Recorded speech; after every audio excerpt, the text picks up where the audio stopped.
Astro connect के ज्योतिष कार्यक्रम में आपका हार्दिक स्वागत है। मित्रों, धन इस संसार में एक ऐसा विषय है जो हर बात के मूल में है। इसलिए कहा गया है धन मूलम सर्वम जगत। तो आज हम धन और धन संबंधी योग की चर्चा करेंगे और बताएंगे कि मेष राशि वालों के लिए धन योग का निर्माण किस प्रकार से होता है। साथ ही जानेंगे कि मेष राशि वालों के लिए वो कौन कौन से ग्रह हैं जो उन्हें उत्तम धन योग देते हैं। आज हम यह भी बताएंगे कि धन योग को जगाने के लिए मेष राशि वालों को क्या उपाय करना चाहिए।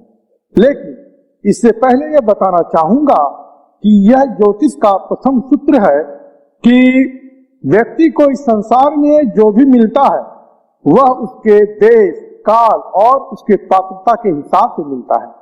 तो धन प्राप्ति के संदर्भ में भी ये बातें पूर्णतः लागू हैं। आप किस स्थान अथवा देश में हैं, आप किस दशा काल अथवा समय से गुजर रहे हैं और आपकी पात्रता अथवा योग्यता कैसी है, इन बातों पर जीवन की तमाम सिद्धियां, तमाम प्राप्तियां टिकी हुई हैं। तो चलिए अब प्रारंभ करते हैं और बात करते हैं मेष राशि वालों के लिए धन योग की। कुंडली में धन संबंधी बातों के लिए द्वितीय भाव और आय के लिए एकादश भाव और इनके स्वामियों का अध्ययन प्रमुखता से किया जाता है। मेष लग्न की कुंडली में शुक्र और शनि धन संबंधी बातों के लिए बहुत ही महत्वपूर्ण ग्रह है, क्योंकि यह धनेश और लाभेश है। साथ ही सूर्य और गुरु बृहस्पति भी बहुत महत्वपूर्ण ग्रह हैं। यदि इन ग्रहों का परस्पर तालमेल अथवा किसी प्रकार का संबंध किसी शुभ स्थान यथा केंद्र या त्रिकोण भाव में शुभ प्रभाव में हो रहा हो तो उत्तम धन योग है।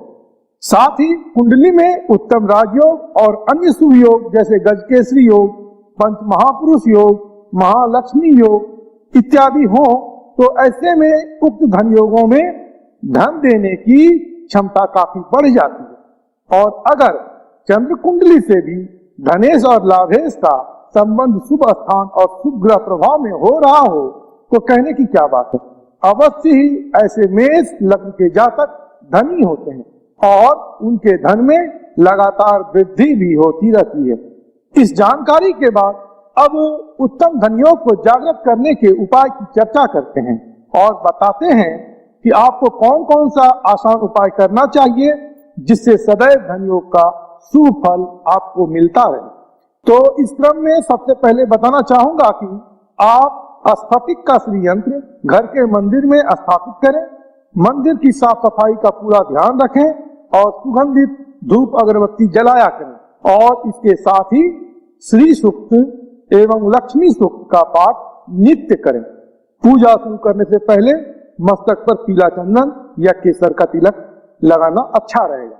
दूसरा उपाय यह करें, मंदिर में देवी के श्रृंगार हेतु सौंदर्य प्रसाधन का सामान दें और कभी कभार मंदिर में गेहूं और चने की पीली दाल भी दान दे दिया करें। तीसरा उपाय आप यह करें कि महिला के सौंदर्य प्रसाधन का सामान घर के पश्चिमी जोन में पश्चिमी दीवार के पास रखें। यदि संभव हो तो गले में चांदी या सोना का चेन पहने।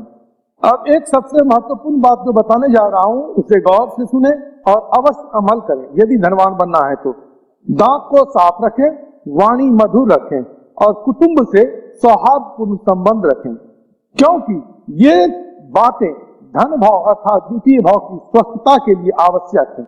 वाणी, दांत और कुटुंब ये तीनों द्वितीय भाव की बातें हैं। अगर ये स्वस्थ अवस्था में है तो धन की भी स्थिति संतोषजनक रहेगी। तो मित्रों, आप इन आसान उपायों को मन से करें, अवश्य प्रभु कृपा से त्वरित धन योग की जागृति होगी, आपके जीवन में उन्नति और प्रगति होगी। अगर आप गुरुजी से पेड एस्ट्रोलॉजी कंसल्टेंसी चाहते हैं तो अपने स्पेसिफिक प्रश्न के साथ साथ अपनी जन्म तिथि, जन्म समय तथा जन्म स्थान का विवरण हमारे इस ईमेल आईडी पर भेज दें।